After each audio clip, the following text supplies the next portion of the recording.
નમસ્કાર વિદ્યાર્થી મિત્રો. ધોરણ 9નું સામાજિક વિજ્ઞાન પ્રકરણ 14. એમાં આગળ જોઈએ તો 14મું પ્રકરણ સ્થાન ભૂસ્તરી રચના ભૂપૃષ્ઠ. ભારતના ભૂપૃષ્ઠના આધારે તેના 5 પ્રકાર. એમાં પર્વતીય પ્રદેશ, મેદાની પ્રદેશ, દ્વીપકલ્પીય પ્રદેશો, મેદાની પ્રદેશો, આ બધી વાત આપણે કરી હતી. ત્યાર પછી ખડકોના પ્રકાર, પછી ખનિજો, ખનિજના પ્રકાર, એનું વિતરણ, અને છેલ્લે જોઈએ તો જમીનનું મહત્ત્વ, તેનું વિતરણ, જમીન કઈ રીતે બને છે, જમીન નિર્માણની પ્રક્રિયા કે ખડકોના ઘસારણથી ખવાણથી જમીન તૈયાર થાય છે. એમાં નાના મોટા ટુકડા, કાંકરા, માટી, રજ વગેરે પડે છે, જે રેગોલિથ તરીકે ઓળખવામાં આવે છે. અને આ રીતે એમાં જૈવિક દ્રવ્યો પડવાથી જમીનનું નિર્માણ થાય છે. ત્યાં સુધી મિત્રો આપણે વાત કરી હતી. હવે પછી ત્યાંથી આગળ આપણે જોવાનું છે ભારતમાં જોવા મળતી જમીનના પ્રકારો. હવે 6 પ્રકારની જમીન જોવા મળે છે, અને એમાં સૌપ્રથમ આવે છે કાપની જમીન, જે આપણે આમાં જોઈ શકીએ છીએ. તમે કાપની જમીન, તો કાપની જમીનના 2 પ્રકાર પાડવામાં આવ્યા છે, ખદર અને બાંગર. ખદર અને બાંગર જે આપણે આગળ મેદાની પ્રદેશમાં જોઈ ગયા, ખદર અને બાંગર આવા 2 મેદાની પ્રદેશો છે, જે કાપના મેદાનને આવા 2 નામ આપવામાં આવ્યા છે. ખદર બાંગર શું છે? કાપના મેદાનો. તો આવા કાપના મેદાનો છે એ જ કાપની જમીન તરીકે ઓળખવામાં આવે છે. નદીઓની આસપાસ નિક્ષેપણને કારણે નવા કાપની જમીનના મેદાનો આવેલા છે, જેને ખદર કહેવામાં આવે છે, અને જૂના કાપના મેદાનો છે તેને બાંગર તરીકે ઓળખવામાં આવે છે. આ મિત્રો આપણે ભણી ગયા. તો અહીંયા પણ આપણે વાત કરવાની છે કે આ જે કાપની જમીન છે, કાપના મેદાનો છે, એ રસાળ હોય છે, ફળદ્રુપ હોય છે, અને તેમાં સારું એવું ઉત્પાદન લઈ શકાય છે. તો આ જે કાપની જમીન છે નદીની આસપાસના પ્રદેશોમાં જોવા મળે છે. નદી પોતાની સાથે પૂરમાં કાપ લઈ આવે છે અને આસપાસના વિસ્તારમાં પાથરે છે. જ્યાં આપણે જોઈએ તો ખદર છે એ કાપની જમીનનો એક પ્રકાર છે, તો તેમાં રેતીનું પ્રમાણ વિશેષ હોય છે.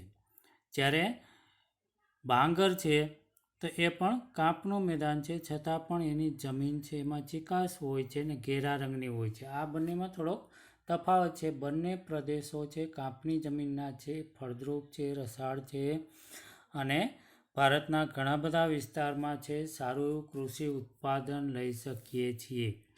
અને ભારતના જુદા જુદા વિસ્તારમાં આવા પ્રદેશો આવેલા છે. ખાસ કરીને હિમાલયની નદીઓ પોતાની સાથે ઘણો બધો કાપ લઈ આવે છે અને મોટા વિસ્તારમાં કાપના મેદાનો બનાવે છે. દ્વીપકલ્પીય પ્રદેશોમાં પણ આવા કાપના મેદાનો જોવા મળે છે. તો ભારતની અંદર આપણે આગળ જોઈએ તો નકશાની અંદર મેદાની પ્રદેશ, તો એમાં સૌથી વધુ છે પંજાબ, ઉત્તર પ્રદેશ, બિહાર, પશ્ચિમ બંગાળ વગેરે રાજ્યોમાં કાપની જમીન જોવા મળે છે.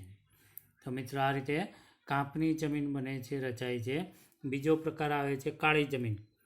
આ જમીન મુખ્યત્વે મહારાષ્ટ્ર, પશ્ચિમી મધ્યપ્રદેશ, ગુજરાત, કર્ણાટક, આંધ્રપ્રદેશ, તેલંગાણા, તમિલનાડુ વગેરે રાજ્યોમાં જોવા મળે છે. કાળી જમીન દ્વીપકલ્પીય ઉચ્ચ પ્રદેશની ભેટ છે. આવું માનવામાં આવે છે કે દ્વીપકલ્પીય ઉચ્ચ પ્રદેશ છે ત્યાં આવી કાળી જમીન જોવા મળે છે. પછી જે જમીનની વિશેષતા કે જમીન ચીકણી અને કસવાળી હોય છે, તે લાંબા સમય સુધી ભેજ સંગ્રહ કરવાની ક્ષમતા ધરાવે છે. આ મિત્રો ખાસ યાદ રાખજો, કાળી જમીન છે સૌથી લાંબા સમય સુધી ભેજ સંગ્રહ કરી શકે છે. આ જમીન રૂપાંતરિત ખડકોમાંથી તૈયાર થયેલ છે, અને કપાસના પાક માટે તે વધુ અનુકૂળ છે. એટલા માટે તેને કપાસની જમીન એવું પણ કહેવામાં આવે છે. અને બીજું જોઈએ તો આ જમીનને રેગુર એવું નામ પણ આપવામાં આવે છે. કેવું છે? રેગુર. આ પણ ખાસ યાદ રાખજો, રેગુર તરીકે. અને કપાસની જમીન તરીકે પણ ઓળખવામાં આવે છે. તો આ રીતે મિત્રો કાળી જમીન છે. ત્યાર પછી આવે છે રાતી જમીન, કે જે આગ્નેય અને રૂપાંતરિત ખડકો ધરાવતા ક્ષેત્રમાં જોવા મળે છે. આગ્નેય આપણે આગળ ખડકોના પ્રકારને એના વિશે ભણ્યા, તો એમાં જે અગ્નિકૃત ખડક, આગ્નેય ખડકો છે અને રૂપાંતરિત ખડકો છે, એવા પ્રદેશમાં રાતી જમીન જોવા મળે છે. તો આ જમીનનો રંગ રાતો હોવાનું કારણ શું? તો એમાં લોહ તત્વ અને સેન્દ્રીય તત્વોને લીધે આ જમીનનું રંગ રાતો હોય છે. લોહ તત્વ અને સેન્દ્રીય તત્વ. મિત્રો આ પણ યાદ રાખજો, રાતી જમીનનો રંગ રાતો કે લાલ હોવાનું કારણ છે તેમાં સેન્દ્રીય તત્વો વધારે હોય છે, લોહ તત્વનું પ્રમાણ વધારે હોય છે, એટલે જમીનનો રંગ રાતો જોવા મળે છે. આ જમીન પ્રમાણમાં છિદ્રાળુ હોય છે અને ઉપજાઉ પણ હોય છે. ગોવા, તમિલનાડુ, કર્ણાટક વગેરે રાજ્યોમાં આ પ્રકારની જમીન જોવા મળે છે. મિત્રો 3 પ્રકાર. ત્યાર પછી હવે આગળ જોઈએ, ચોથો પ્રકાર છે ખડકાવ જમીન. પડખાવ જમીન કે લેટેરાઇટ જમીન, કે વધુ વરસાદ ધરાવતા પ્રદેશોમાં તીવ્ર ઘસારણને કારણે જમીનનું ઉપરના સ્તરમાં રહેલા પોષક તત્વો ધોવાઈ અને નીચેના સ્તરમાં ઉતરી જાય છે, અને જે જમીન બને છે એને પડખાવ જમીન તરીકે ઓળખવામાં આવે છે.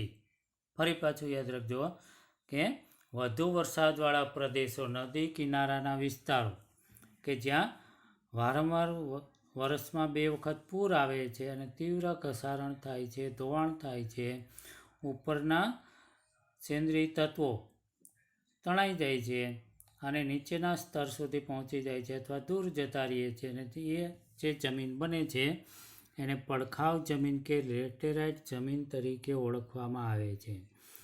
જૈવિક દ્રવ્યોનું પ્રમાણ ઓછું હોય છે, કારણ કે દર વર્ષે ધોવાઈ જાય છે. આ જમીન ઓછી ફળદ્રુપતા ધરાવે છે. જે જમીન ધોવાઈ જતી હોય આવી જમીનમાં ફળદ્રુપતા જોવા મળતી નથી, ઉત્પાદન લઈ શકતા નથી, કારણ કે પૂરના પાણીથી ધોવાણ થતું હોય છે. અને અહીંયા જે જમીન બને છે તે લાલ રંગની પણ હોય છે, કારણ કે લાલ રેતીના પથ્થરોમાં લોહ અને એલ્યુમિનિયમના તત્વો હોવાને કારણે અહીંયા અમુક વિસ્તારમાં લાલ રંગની જમીન પણ જોવા મળે છે. પથ્થરોના ધોવાણથી અહીંની જમીન રાતા રંગની જોવા મળે છે. તો આવી જમીન ભારતમાં કયા કયા પ્રદેશમાં છે? મિત્રો આગળ નકશો આપેલો છે તમારી ટેક્સ્ટબુકમાં, એ પણ જોજો. એમાં પણ જમીનના પ્રકાર બતાવ્યા છે. તો દખ્ખણનો પહાડી પ્રદેશ, કર્ણાટક, કેરળ, ઓડિશા, પૂર્વોત્તરના કેટલાક રાજ્યો, કેટલાક ભાગમાં આવી પડખાવ જમીન કે લેટેરાઇટ જમીન જોવા મળે છે.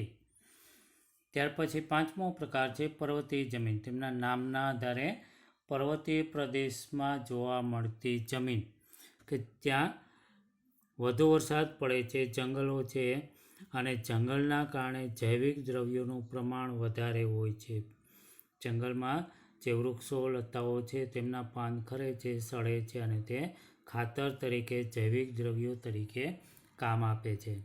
તો આ પર્વતીય જમીન છે તેમાં જૈવિક દ્રવ્યોનું પ્રમાણ વધારે હોય છે અને અલગ અલગ પ્રદેશમાં અલગ અલગ જોવા મળે છે.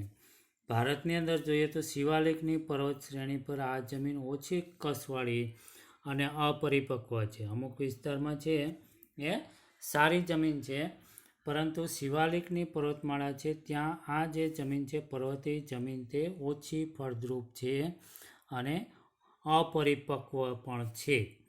આ જમીન છે એમની વિશેષતા કે રેતાળ છે, છિદ્રાળુ અને જૈવિક દ્રવ્યોના અભાવવાળી જોવા મળે છે. આ જમીન દેશના પર્વતીય વિસ્તારમાં જોવા મળે છે, જેમ કે મેઘાલય, અરુણાચલ પ્રદેશ, પૂર્વની પર્વત શ્રેણીઓ, ઉત્તરાખંડ, હિમાચલ પ્રદેશ, જમ્મુ કાશ્મીર વગેરે વિસ્તાર. તો મિત્રો આગળના પેજ ઉપર નકશો આપેલો છે, નકશામાં પણ તમે જોઈ શકો છો, સમજી શકો છો, અને આપણે પરીક્ષામાં પણ નકશા પૂછાય છે ને એમાં પણ આ કોઈ પણ એક પ્રદેશ દર્શાવવાનો આવશે. તો મિત્રો ખાસ યાદ રાખજો, નકશો તૈયાર કરજો. કોઈ પણ જમીનનો એક પ્રદેશ દર્શાવવાનો હોય છે પરીક્ષામાં નકશામાં. ત્યાર પછી 6થો પ્રકાર આવે છે રણ પ્રકારની જમીન, કે જે રણ વિસ્તારમાં જોવા મળે છે. શુષ્ક અને અર્ધશુષ્ક વિસ્તાર એટલે કે સૂકો વિસ્તાર જ્યાં વરસાદ પડતો નથી. અર્ધશુષ્ક એટલે કે જ્યાં ઓછો વરસાદ પડે છે એવા પ્રદેશો, એવા વિસ્તારમાં રણ પ્રકારની જમીન જોવા મળે છે. તો આવી ભારતની અંદર જોઈએ તો ગુજરાતમાં, પછી મુખ્ય છે રાજસ્થાન, પંજાબ, હરિયાણા, આવા વિસ્તારમાં રણ પ્રકારની જમીન વિશેષ પ્રમાણમાં જોવા મળે છે. અને આ જમીનની વિશેષતા છે કે રણ પ્રકારની જમીનમાં ક્ષારનું પ્રમાણ વધારે જોવા મળે છે. ક્ષારનું પ્રમાણ વધારે છે, ખારાશ વધુ છે, અને જૈવિક દ્રવ્યો એટલે કે જે ઉપરનું પડ, કસવાળું પડ છે એમાં જૈવિક દ્રવ્યો હોય, આ જૈવિક દ્રવ્યોનું પ્રમાણ ઓછું જોવા મળે છે, એટલે એમાં ઉત્પાદન પણ ઓછું થાય છે. અને અત્યારે સિંચાઈની સગવડને લઈ, ટેકનોલોજીને લઈ આવા રણ પ્રકારની જમીનમાં પણ સિંચાઈથી ઉત્પાદન મેળવવામાં આવે છે, જમીન ખેતીલાયક બનાવવામાં આવે છે અને ઉત્પાદન લઈ શકાય છે. તો મિત્રો, આ રીતે ભારતની જમીનના 6 પ્રકાર છે અને આપણી ભારતની આબોહવા વિવિધતા ધરાવતી આબોહવા છે. આબોહવા અને ભૂપૃષ્ઠના કારણે ભારત દેશની જમીનમાં ઘણી બધી વિવિધતા જોવા મળે છે. તો મિત્રો, આ પ્રકરણ 14 આપણે અહીંયા પૂરું કરીએ છીએ. અને તમે સ્વાધ્યાય પોથીમાં પૂરી લેજો, તૈયારી કરજો. અને ખાસ કરીને નકશાપૂર્તિમાં પણ આવે છે જમીનના પ્રકાર, એ આપણી ટેક્સ્ટ બુકમાં આપેલા છે. જમીનના પ્રકાર, નકશો તૈયાર કરવાનો છે. તો આ પ્રકરણ અહીંયા પૂરું થાય છે. આભાર, થેન્ક યુ. આજે અહીંયા સુધી રાખશું.